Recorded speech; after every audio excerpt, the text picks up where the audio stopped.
Bonjour, c'est Internet. Comme vous le savez, nous sommes bien au mois d'octobre. Et qui dit octobre pense exactement à Octobre Rose, qui est une initiative qui est prise par toutes les personnes qui luttent contre la maladie du cancer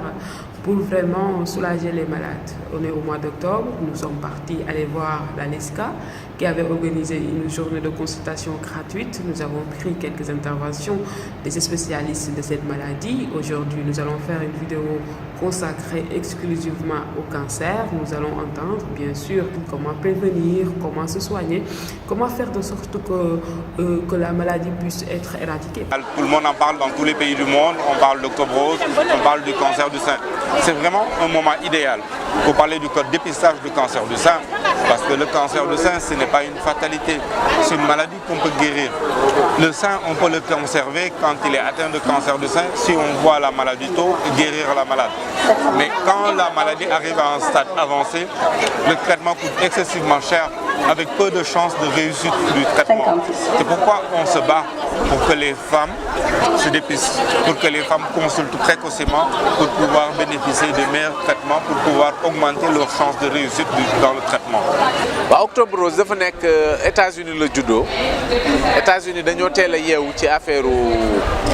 def mammographie ak affaire dépistage ñëpp dugg ci ñëpp impliqué wu.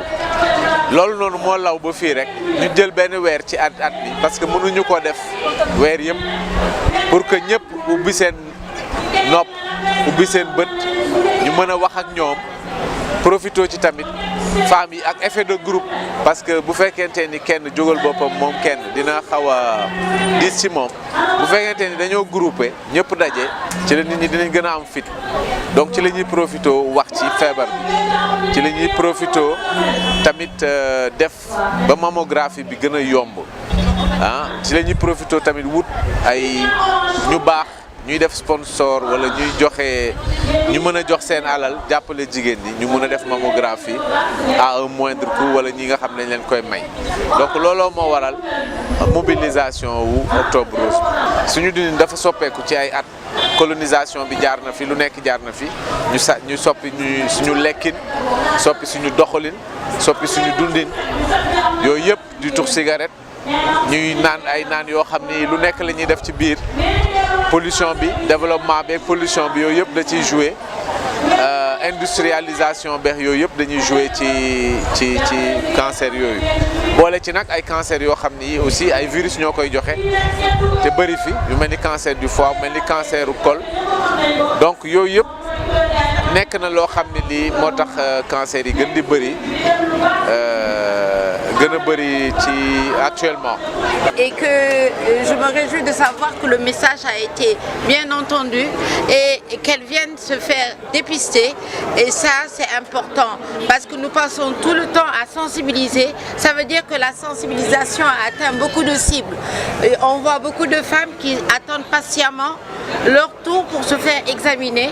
Et ça, c'est important. Je remercie aussi notre sponsor qui a permis cette mobilisation. Et là, il paraît qu'il y a plus de 600 femmes qui sont sous l'attente et nous avons un objectif de 1000 femmes pour cette journée. Parce que su fekkee ne lépp lu ñu mën a tey organiser ba jigéen ñi mën a toog fii yëpp Expresso moo ñu ko permettre. wàññi nañu njëgu garab yi entre 30 et 70%, mais ba tey loolu la ñun li ñu gën a bëgg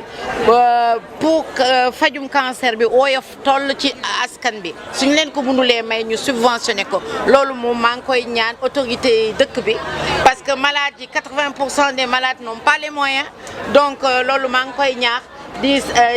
autorité yi dëkk bi ñu xool gëstu am tuuti yërmande ci malade yi nga xam ne am nañu cancer. voilà suñu mbokk internet yi tey nag li lañ leen indiloon ci seen vidéo spéciale kàddu ndaw ñi mu nekkoon ci mbirum cancer tey nag ñu demoon gis ak waa LESCA ñi nga xam te ni lii nag seen i jëf ñëpp ràññee nañ ko ci bile fànn ku nag ñuy lancé appel duñu jeexal tant que ñu ndaw ñi lancé wuñu waat appel réitéré wuñu waat sax la ñuy wax suñu appel à l'égard des autorités pour leur dire on a besoin de notre appareil radiothérapie parce que ku ne xam na ni heure bi daaw ça fait plus d'une année que ñu nekk fi nañ soxla nañ ko yaakaar naa ñoom ci seen bopp xam nañ ni c'est une urgence donc rendez-vous bi ñu joxaat c'est au mois de décembre début janvier on est de tout cœur avec eux on espère que bu ñu jotoolee suñu radiothérapie bi dina fonctionnel ndaxte kat malgré effort yi ñuy def yëpp affaire yi des na bu ñu ko amee dafay gën a day gën a soulager ñi nga xam ne nii ñoom la yàlla teg bi lay feebar. Voilà donc c'est Kaddu Ndaw ñi, on est là pour le Sénégal qui avance. Ensemble nous pouvons vaincre le cancer. lépp nag ngir Expresso mais ci tant bi am na ñoo xam ne yàgg nañ ñu taxaw ñu ngi ñuy gunge saa su ne beneen ñi daaw am nañ ci ay soxna yoo xam ni ñu leen di woowee les disques dañuy def nañ ci benn campagne billet vert boobu am nañ ci lu ëpp fukki million yoo xam ni jëm nañ ko def ko ci biir ñeneen ñu ñuy woowee 200 millions challenge di groupe nit yoo xam ne ñoom it dañu déggee problème mu machine radiothérapie bi dañu ne ak ñu ne dinañ jàppale malade naka lañu mën a def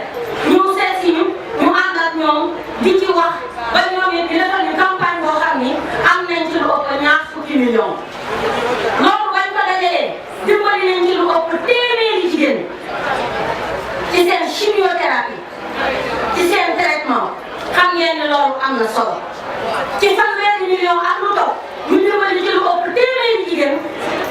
loolu suñ ko doon xam tey jii cancer bi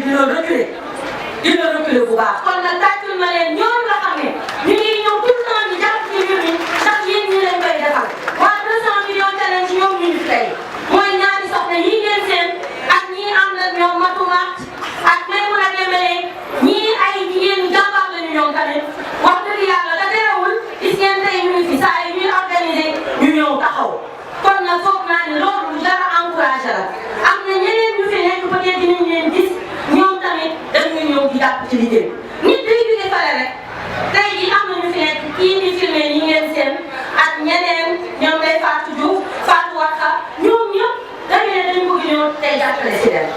mi ngi laaj sol casquette am taxaw moom tey li ñuy def mooy filmé mooy mi ngi def lii pour mu nekk en live maanaam ñu koy suivre feneen ñëpp ñu ngi suivre kon li ñuy def